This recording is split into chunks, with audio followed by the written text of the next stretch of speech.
My parents are from southern China, from the Pearl River Delta region, in a place called Toisan. And the Toisanese were like the Sicilians. We ran the Chinatowns of North America, often by our own ways of justice, our own laws and everything too. And yes, it was like a 20th century stereotype. My parents ran a number of Chinese hand laundries, first in Hoboken, New Jersey, and then the Upper East Side, and then coming to Flushing. This was the actual laundry right here. This was our store.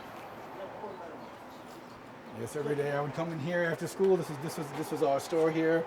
Like the counter was here, and then like on the north and south walls were floor to ceiling was shelves of laundry. And it looked like the same package with a different ticket, and it really was like the same book, just different spines. And then behind the wall was where we'd put out the Chinese counters. Sometimes like little token gestures to the holiday, like a little plastic Merry Christmas sign we put up once in a while. And then it looks like my mother was the guardian of the family. Her workstation was there.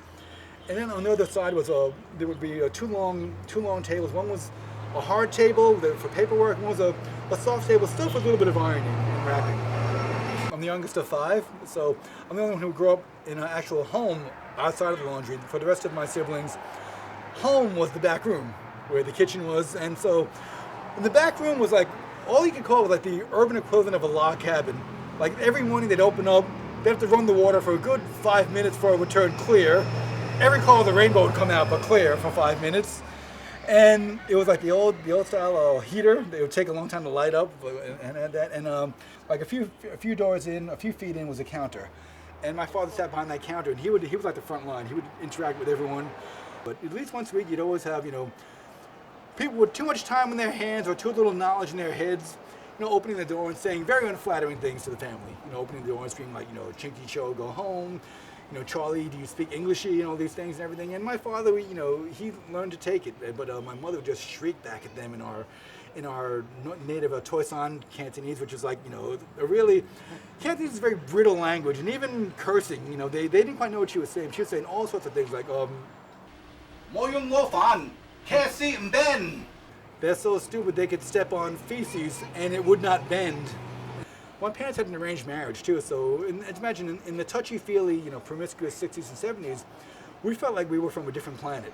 Because our parents never really, they never held hands or embraced or anything. They just really, they had a total commitment to the family, but like almost like no commitment to each other. It really gives a different window into marriage and relationships. So because they ran a strict household, it's almost like the deeper you went into the laundry, the further you were away from America.